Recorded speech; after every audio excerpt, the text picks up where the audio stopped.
Topic: Intonation. Part 1.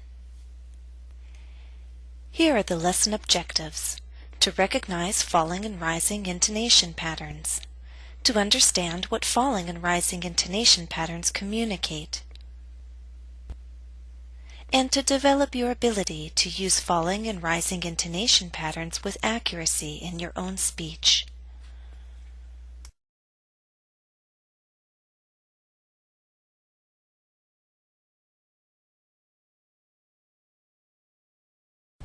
In this lesson, we're going to study intonation. Intonation helps create the music of a language. Just as in music there are high notes and low notes and notes in the middle, when we speak there are high notes and low notes and notes in the middle. If we didn't have intonation, our voice would sound like this. It would be very flat and it would be very strange, wouldn't it?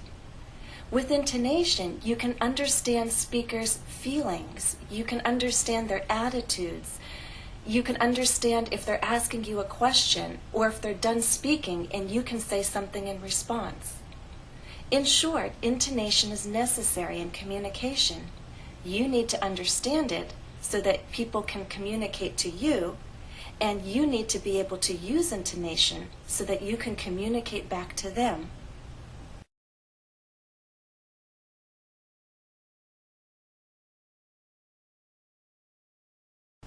Now, in previous lessons, we talked about word stress. And in stressing a word, I explained that it was necessary to make a syllable louder, longer, and at a higher pitch. So you may be wondering right now, what's the difference? Before, we were talking about making our voice go higher in a word, and now we're also talking about making our voice go high or keeping it low. Well, word stress is exactly that, stress within a word. When we talk about intonation, we're talking about how our voice goes up or down over the course of a group of words in a statement. So intonation is a long line of melody.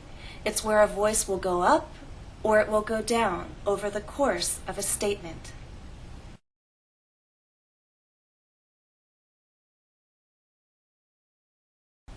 In English, we can talk about different intonation patterns. In this lesson, we're going to focus on the two most basic patterns, falling intonation and rising intonation. Falling intonation. What is it? What does it communicate?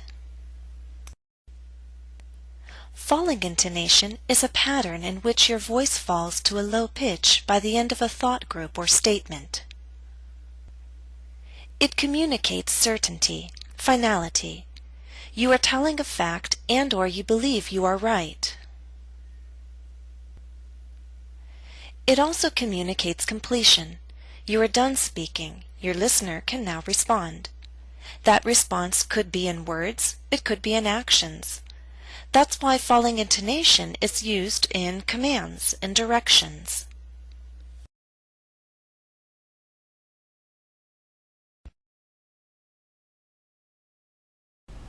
Let me give you an example of falling intonation. Eric builds flutes. He began building flutes after college. He has one flute of his very own. Now we said intonation is a line of melody. In this example, we have 3 lines of melody. Let me show you.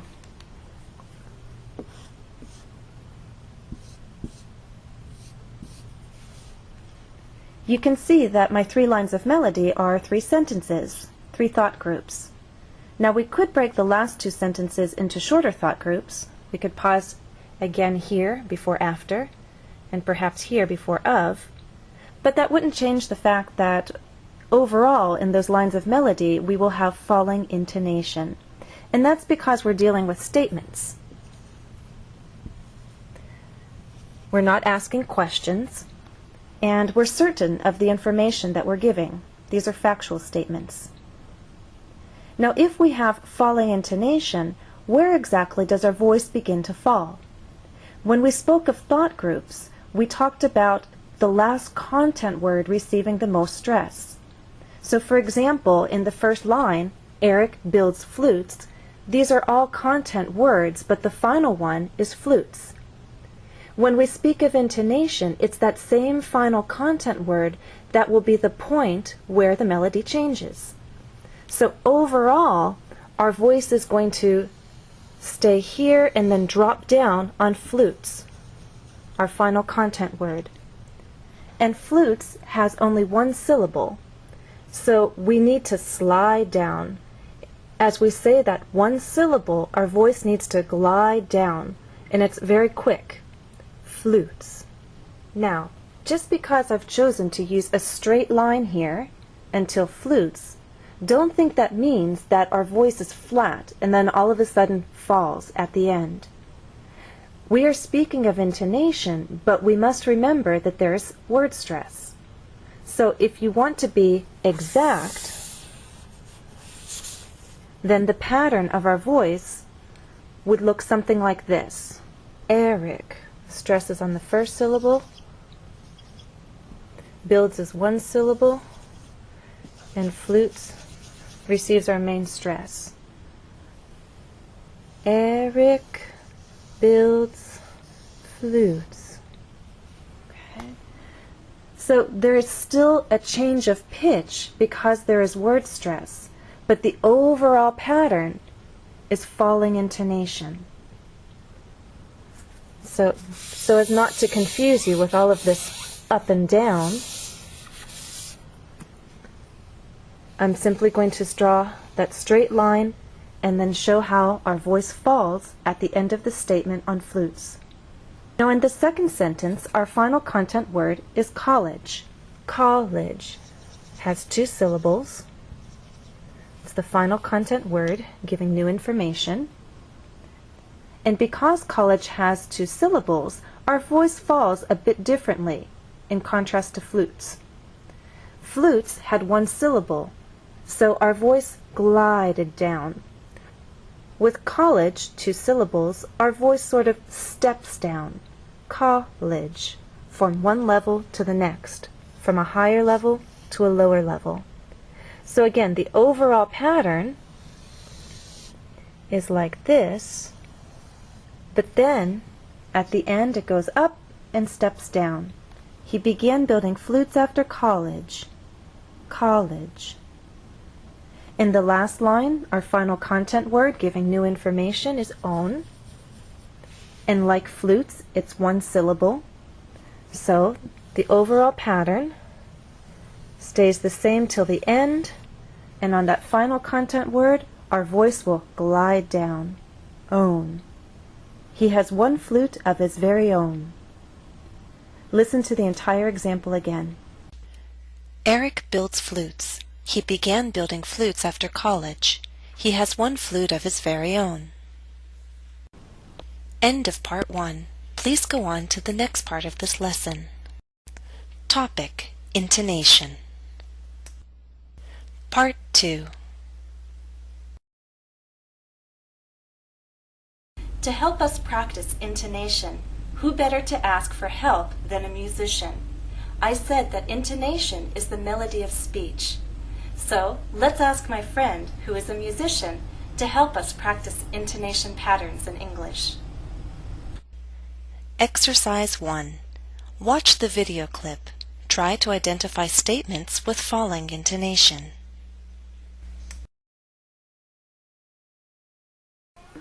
What do you do? I build flutes. How long have you been building flutes? I started in 1999. How long does it take you to make a flute? I do the last third of the instrument, and it takes me about 4 days. Can I see one of your flutes? Sure. This is a flute from silver.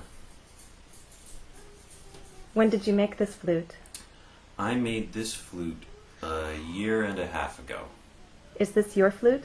This is my flute. It took me 7 years in the industry before I could have my own. Exercise 2. Repeat the factual statements that Eric said. Use falling intonation. Note that in this exercise, the words in bold are those words that receive primary stress. In the case of words with more than one syllable, I'll underline the stress syllable. Let's begin. Set 1. Listen and repeat after me. 1. I build flutes. 2. I started in 1999.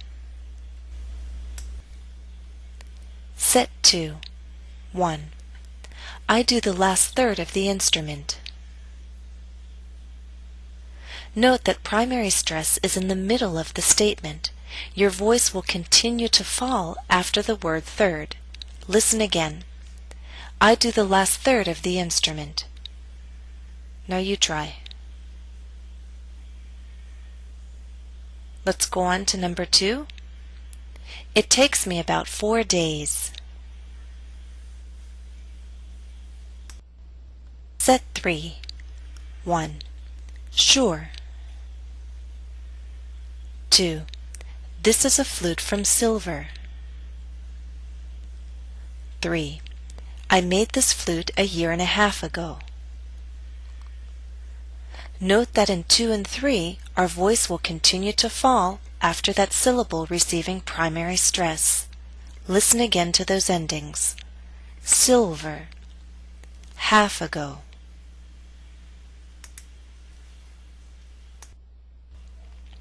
Set 4. 1. This is my flute.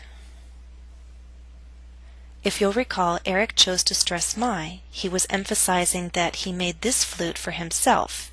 It was his flute and not a flute that he made for another person. This is my flute.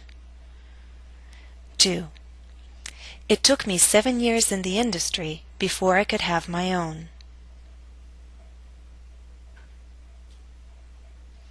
Eric chose to use falling intonation in both thought groups. But note that your voice must reach a lower note on own compared to industry. Own must reach a lower pitch to signal the end of the statement.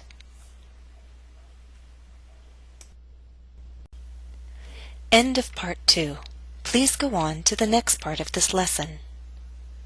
Topic: Intonation. Part 3. Rising intonation. What is it? What does it communicate? Rising intonation is a pattern in which your voice rises to a high pitch by the end of a thought group or statement. It communicates uncertainty. You are not sure of the truth, and/or you are asking the listener to answer yes or no to a question. It can also communicate lack of finality.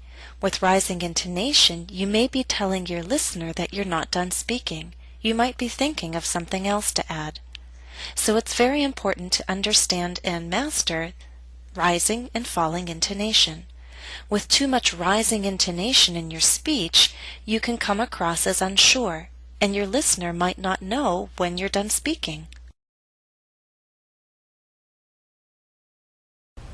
Now let me give you an example of rising intonation. Eric plays the flute, clarinet, and saxophone. Isn't that great? In this example, we have a sentence and a question. That means we have at least 2 thought groups. Let's mark those. Here and down here. Now let's work backwards. Isn't that great? The final content word is great. That means this is the point where our voice will go up. Great has 1 syllable, so we only have 1 syllable to make our voice glide up. Great. And we're using rising intonation because this question requires a yes or no answer. By asking, "Isn't that great?" we expect our listener to agree with us and say yes. Now let's look at the sentence. It's broken up by 2 commas, 1 after flute and 2 after clarinet. We're actually dealing then with 3 thought groups. If you remember from previous lessons on thought groups, commas tell us to pause. So if we have 3 thought groups, then we also can talk about 3 final content words that receive stress. They are flute, clarinet, and saxophone. Now this sentence is a list. We're listing information. Eric plays 3 instruments. 1, 2, 3. When we have a list, we use rising intonation in each phrase until we get to the final item of the list. So, we're actually going to go up on flute, then we'll go up again on clarinet. This is our final item in the list, so we're going to go down. Okay. Listen to how I read that sentence. Eric plays the flute, clarinet, and saxophone. Again, when we are listing items, one possible pattern is to use rising intonation in each phrase until we get to the last one. In this case, it's saxophone. Again, the number of syllables makes a difference in how we rise or fall. Flute has 1 syllable, so we only have 1 syllable to make our voice glide up. Clarinet has 3 syllables, clarinet, but it's the final syllable that is stressed, and there's a pause right after, which means there's nothing following. Topic: Intonation. Part 4.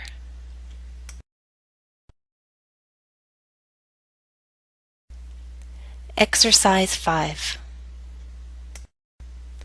Listening task. Listen to a few of the questions you heard in the interview. Can you identify which questions use falling intonation and which ones use rising intonation?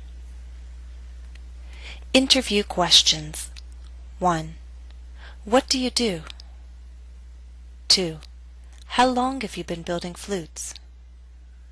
3. Can I see one of your flutes?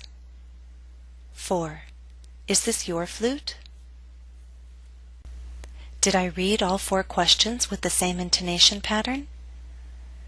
No, and that's because most yes-no questions use rising intonation. Information questions, meaning questions that begin with what, who, why, where, when, how, etc., use falling intonation. If you need to, go back and listen to how I read those 4 questions.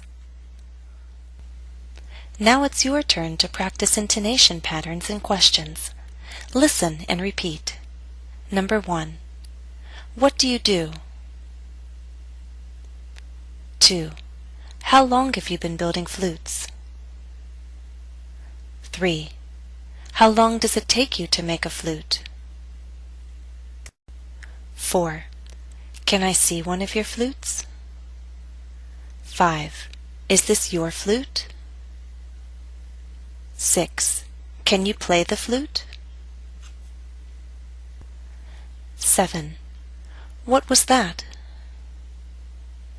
8. Do you play any other instruments? 9.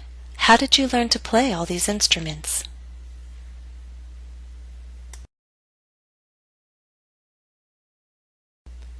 Exercise 6. Read the question. Decide if falling or rising intonation is needed. Finally, choose an answer and read it with the correct intonation. Example. I'll give you a moment to read the question on your own, and then I'll read it to provide a model. Do you play an instrument? You can answer choosing A or B. Both will be read with falling intonation. You can say, "No, I don't. I wish I did." Or, "Yes, I do. And tell me what you play." "I play the piano." Now you'll always use falling intonation in your answers unless you list items. If you list items, use rising intonation until you get to the last item in your list. For example, "Yes, I do. I play the flute, clarinet, and saxophone." Study tip. Do you have a study partner? If so, take turns asking the questions. Let's begin. Question 1. Again, I'll pause to give you a chance to read the question on your own. What kind of music do you like? Choose your answer and read with falling intonation.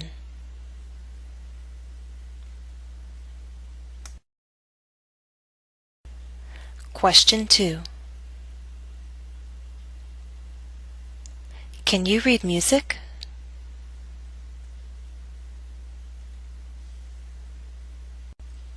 Question 3. Have you ever been to the opera?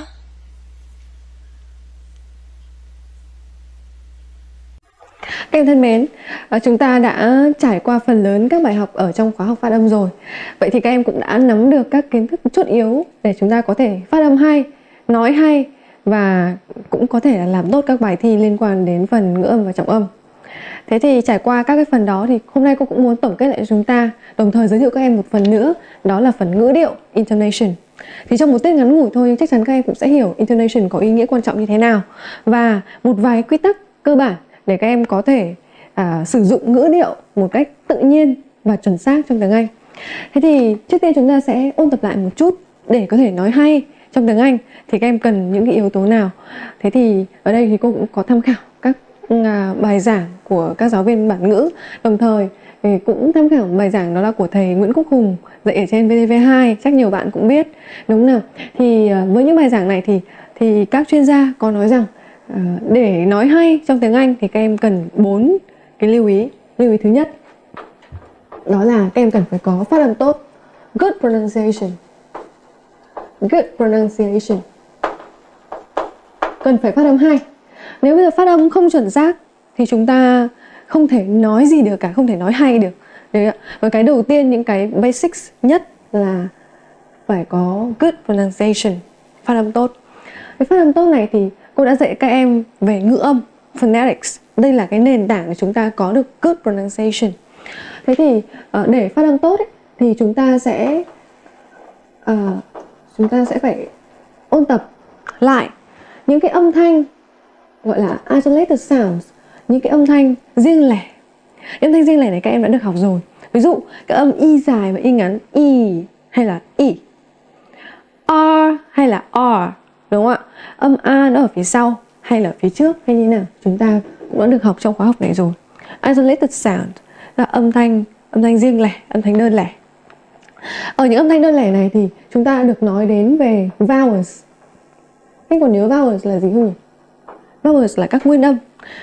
Chúng ta có nói đến consonants, phụ âm. Và chúng ta cũng nói đến diphthongs là các nhị trùng âm. Thì chúng ta được học trong các tiết đầu tiên của khóa học này rồi. Thì các em luyện tập theo cái phần đó. Sau khi chúng ta có good pronunciation, phát âm tốt rồi, thì chúng ta sẽ không bị đọc sai các từ, ví dụ purpose. Purpose là không có từ đấy trong tiếng Anh. Mục đích, purpose, đúng không ạ? Đó là good pronunciation. Phần này chúng ta cũng có thể ôn tập thêm cái về trọng âm, stress. Trọng âm của từ stress. Ở phần thứ hai của khóa học phát âm này thì các em được cô hướng dẫn về trọng âm. Trọng âm là một phần rất khó trong tiếng Anh vì có rất là nhiều các cái từ khó và những từ không theo quy tắc. Nhưng các lượng quy tắc cũng thể dẫn đến cho chúng ta nói đúng khoảng tầm 80% thì cũng là rất là cao rồi. Vậy các em có thể học lại các bài liên quan đến phần trọng âm để chúng ta có kiến thức rất là chắc chắn. Ở cái nội dung thứ hai để chúng ta có một cái phần nói hay, đó là các em cần phải có cái tốc độ nói tự nhiên, natural speed, tốc độ nói tự nhiên. Thế thì các chuyên gia nói rằng là tốc độ nói tự nhiên của người Anh ấy là người ta sẽ nói được khoảng 160 từ, 160 words per minute. 160 từ một phút. Nếu như chúng ta nói với tốc độ khoảng 160 từ một phút thì người ta sẽ hiểu được. Nếu như nói chậm hơn thì chúng ta sẽ giống như kiểu là robot. Nói cứ chậm đều á. Thế có robot. Còn nếu như các em nói nhanh hơn, người ta không nghe kịp. Nếu như nói tiếng Việt một số bạn nói nhanh quá, hoặc ví dụ cô Phương mà nói, nhiều khi các em gặp một số bài mà cô nói quá nhanh, các em cũng cảm thấy rất là khó nghe. Thế thì người nước ngoài mà nghe cô nói là chịu mà biết cô nói gì luôn. Chắc chắn là như thế. Được chưa nào? Thế thì cái tốc độ nói tự nhiên ở đây tức là tốc độ nói chậm vừa phải để có thể nghe được và có thể dịch được là người ta đang nói cái gì. Đấy, đúng không? Thì nó sẽ là cái yếu tố thứ hai để mà chúng ta có thể nói tốt tiếng Anh. Đó, ví dụ mình nói là ví dụ mình có thể nói một câu như thế này. Ví dụ mình nói là My brother bought me a new bicycle. Đó, câu như thế thì là một câu rất bình thường đúng không? My brother bought me a new bicycle. Anh trai tôi mua cho tôi một cái xe đạp mới. Không, nói như thế là chậm rãi vừa đủ mà tốc độ như thế là chuẩn. Được chưa nào? Thậm chí là từ 140 đến 160 từ. Chậm rãi vừa phải đủ để người ta hiểu. Nhưng mà nếu như mà lại chậm hơn, ví dụ mình nói là My brother bought me a new bicycle. Thì như robot luôn. Nó quá chậm, đúng không ạ? Và nó quá nhạt nhẽo. Thế chúng ta sẽ cảm giác là nói như robot. Thì vậy thì cái này nó là cái tốc độ nói tự nhiên. Chúng ta cũng phải tập thì chúng ta mới có thể nói được. Đặc biệt là có nhiều từ nối hay là luyến âm khó thì chúng ta cũng phải luyện. Thì các em mới có thể là dần dần mình cải thiện được cái tốc độ nói này. Không tự nhiên mà chúng ta nói được. Có những bạn nói quá nhanh, có những bạn nói quá chậm. Hoặc là những cái bài thi, ví dụ chúng ta được yêu cầu phải nói khoảng tầm 2 phút. Thì đoạn đầu nói rất nhanh, đoạn sau hết ý nói chậm. Hoặc là nhát gừng. Đấy, vậy thì nói như nào cho tự nhiên, đây là một phần rất khó. Nội dung thứ ba. Các em muốn nói hay nữa thì chúng ta cần phải có được một cái nhịp điệu. Natural rhythm. Một cái nhịp điệu tự nhiên. Có nghĩa là lúc nào thì mình nói nhanh và lúc nào thì mình nói chậm thì nó mới có cái tính chất tự nhiên này, natural. Được chưa? Nó mới tự nhiên. Vậy như thế nào nó tự nhiên? Ví dụ như mình nói là My brother bought me a new bicycle. Cũng như thế có thể cảm thấy mình tự nhiên không, ngữ điệu một chút. Nếu như mình nói là My brother bought me a new bicycle, kiểu linh tinh như thế, thế thì nó không ra một ngữ điệu tự nhiên và người ta sẽ cảm thấy là không hiểu bạn muốn nói gì, không hiểu bạn đang nói vu vơ hay là bạn đang trêu tôi nữa luôn, đúng không? Vậy cái nhịp điệu tự nhiên này nó còn phụ thuộc vào từng câu. Ví dụ em đang hỏi, hay là em đang kể chuyện, hay là em bày tỏ sự ngạc nhiên, em muốn nói nhanh hay em muốn nói chậm, hay là em muốn nhấn mạnh thì nó cũng phải thể. Hoặc ví dụ như mình nói câu là well, để tôi xem đã. Well, let me see. Để tôi xem nào. Cái đấy nó hơi chậm một chút đúng không? Không ai nói nào, well, let me see. Đúng không ạ? Cảm thấy là nhanh quá, nó không đúng văn cảnh tí nào. Well, let me see. Đúng không? Well, let me see. Đúng không? Để tôi xem nào. Thế xong rồi xem gì thì xem đi. Đúng không? Đấy, thế thì cái này gọi là cái ngữ điệu tự nhiên. Nhanh hay chậm mình cũng phải sử dụng cho đúng văn cảnh thì các em mới có một cái phần nói tự nhiên. Và cái cuối cùng là cái phần mà rất quan trọng trong tiếng Anh, và là phần mà hôm nay cô sẽ nói nhiều hơn đến, đó là phần ngữ điệu natural intonation. Natural intonation là phần ngữ điệu tự nhiên. Phần ngữ điệu tự nhiên này thì chúng ta có 5 cái dạng, để chúng ta có 5 cái dạng ngữ điệu intonation trong tiếng Anh. Thứ nhất đó là Foley, là ngữ điệu đi xuống. Thứ hai là ngữ điệu lên cao thấp, low rising, lên cao nhưng mà lên thấp. Cái thứ ba là ngữ điệu lên cao, high rising, ngữ điệu lên cao. Thứ tư là ngữ điệu xuống rồi lại lên, fall rise. Và thứ năm là ngữ điệu cao rồi thấp, rise, fall. Vậy thì cô sẽ dùng một cái ví dụ giống nhau cho cả 5 cái trường hợp này để các em cùng xem là cái sự khác biệt của nó khác biệt của nó như thế nào. Ví dụ cô sẽ nói dùng từ đó là từ yes hoặc là từ no, dùng cho cả 5 trường hợp này. Được chưa? Thế cái trường hợp mà từ yes mà mình dùng để mình nói, ở cái trường hợp mà mình nói nó cái âm điệu của mình á, nó đi xuống, nó sẽ là câu như này: yes. Nếu mà low rising sẽ là yes, đúng không ạ? Nó lên một chút. Nếu mà lên cao, yes. Lên cao, lên đều nhé, yes. Được chưa? Yes. Được chưa? Thế còn nếu như mà fall rise, tức là xuống rồi lên, yes. Xuống rồi lên mà, yes. Đúng không? Thế còn cái trường hợp này là lên cao rồi xuống thấp, yes. Vậy thì khi mà các em dùng 5 cái trạng thái của từ yes như thế, nó sẽ có một chút nó khác nhau về cái sắc thái ý nghĩa biểu cảm. Và nó sẽ khác nhau như thế nào? Thì cô sẽ phân tích một chút cho chúng ta. Ví dụ, dùng từ yes mà khi giọng đi xuống, nó là một câu khẳng định chắc nịch. Yes. Yes. Bạn sẽ đi luôn bây giờ chứ? Đúng không? Đi luôn bây giờ chứ? Are you going now? Đúng không? Bây giờ bạn đi bây giờ chứ? Yes. Vâng. Chắc nịch luôn. Đúng không ạ? Thế còn nếu như mình dùng lại là low rising, tức là giọng lên cao, hoặc là high rising, thì câu này dùng để khi mình nói câu hỏi. Ví dụ, người mẹ hỏi là bây giờ con sẽ đi chơi chứ? Đứa con bảo yes. Vâng, con sẽ đi. Người mẹ lại hỏi lại yes. Đi hả? Đúng đấy, có phải không đấy? Thì câu này nó mang cái chất nghi ngờ và mang chất hỏi lại. Thì yes, yes, yes. Đúng không ạ? Thế còn khi mà mình dùng từ fall rise hay là rise fall, yes, yes, thì nó vào những cái tình huống cụ thể. Ví dụ như em có thể nói điệu một chút, đúng không? Khi nói với bạn, hoặc là em muốn trêu chọc thì em có thể dùng hai cái tình huống này. Thế thì trong tiếng Anh ấy thì người ta thường là hay đề cập hơn nhiều đến những cái tình huống mà fall hay là rise. Còn cái fall rise, rise fall hay là low rising hay là high rising thì nó là một cách chi tiết hơn. Bây giờ cô nói sang từ no. Nếu mà no mà falling thì cũng là một cách phủ định, một cách chắc nịch. No. No. Do you like him? Bạn có thích anh ta không? No. Rất là rõ ràng đúng không ạ? Không. Đúng không ạ? Thế còn nếu mà low rising hay là high rising ấy, thì nó có thể mang chất hỏi lại. No. No. No. Cao như thế thì lại mang tính chất là phủ định một cách tuyệt đối đúng không? Và mang tính chất là hơi bực bội. Đúng không ạ? Đấy, ví dụ don't you like him? Bạn không thích anh ta à? No. Không. Đúng không ạ? Đấy, kiểu như thế. Được chưa? Nhá. Và cái cách dùng của intonation rất quan trọng trong tiếng Anh. Nó thể hiện cái sắc thái biểu cảm rất hay. Rất là hay. Rhythm thì mang rất là nhanh hay là chậm.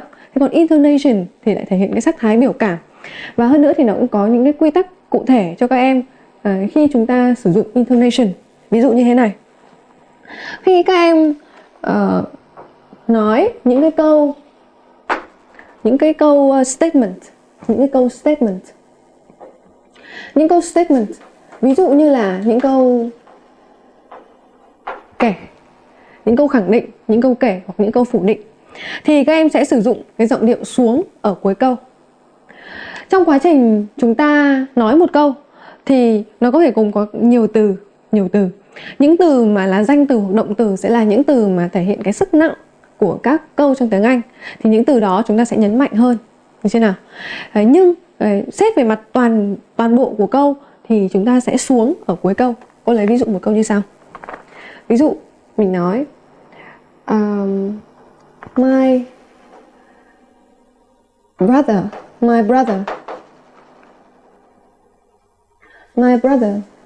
bought me.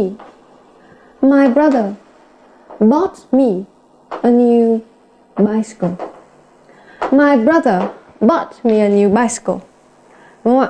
Thế câu này thì nó có những cái từ chính. Ví dụ brother là từ chính này, anh ra này. Đúng không ạ? Mua này, mua cho tôi một cái xe đạp mới, new bicycle. Những cái từ như là hay me hay là my thì đương nhiên là cái sức nặng về ý nghĩa nó không được nhiều. Những cái từ này, những danh từ chính hoặc là những cái động từ chính nó sẽ thể sức nặng hơn. Những từ này là những từ có từ 2 âm tiết, có từ 3 âm tiết. Ví dụ từ brother thì trọng âm rơi vào chữ bra. My brother bought me a new bicycle. Thì trọng âm nó có rơi vào cái chữ bra và cái chữ buy này. Còn các từ khác là từ có một âm tiết thì chúng ta cũng không nhấn làm gì, đúng không ạ? Thế nhưng mà khi nói á, thì chúng ta thấy là những cái âm tiết nhấn trọng âm này nó cao hơn một chút này. Và toàn câu thì về cơ bản là đi xuống, falling. Trường hợp đầu tiên. Toàn câu về cơ bản là đi xuống, falling. Thì mình sẽ nói một câu như sau. My brother bought me a new bicycle. Bicycle. Cái chữ buy nó vẫn mạnh hơn, cái chữ bra nó vẫn mạnh hơn. Và nhìn chung là toàn câu đi xuống. My brother bought me a new bicycle. Được chưa? Đấy là cách dùng ngữ điệu đi xuống. Đầu tiên là statement, tức là những câu khẳng định. Loại thứ hai các em cũng có thể dùng với những câu hỏi WH question. Những câu hỏi WH question. What are you doing? Bạn đang làm gì đó? Được chưa? What are you doing? Đó, mình dùng câu hỏi về WH question, mình có ngữ điệu đi xuống. What are you doing? What are you doing? Thế thôi, chứ mình không nói là what are you doing? Không nói thế. What are you doing? Được chưa? Giọng ngữ điệu đi xuống. What are you doing? Được chưa? What are you doing? Đi xuống. My brother bought me a new bicycle. My brother bought me a new bicycle. What are you doing? How are you? Được chưa? Ngữ điệu đi xuống. Với những câu hỏi WH question hoặc là S question. Được chưa? Thế còn ngữ điệu lên cao thường là để hỏi những câu hỏi yes no question, có hay là không, có hay là không, thường mang tính chất nghi ngờ. Thế thì ví dụ như mình nói một câu như thế này, mình nói là ví dụ mình nói một câu như này, do you like it? Do you like it? Do you like it? Do you like it? Ở đây có mấy thứ. Thứ nhất, từ like, từ it nó có cái connected speech chúng ta đã học rồi, đúng không nào? Tức là nó luyến âm lại với nhau. Và câu hỏi này là câu hỏi yes no question. Câu hỏi yes no question. Thế thì cái ngữ điệu của nó sẽ là ngữ điệu đi lên ở cuối câu. Do you like it? Bạn có thích nó không? Mình có thể trả lời yes, no. Yes và no đó lại có ngữ điệu đi xuống, vì nó là một câu statement. Được chưa? Sơ bộ là như thế. Bây giờ cô sẽ cho các em một số ví dụ để cho em hiểu hơn.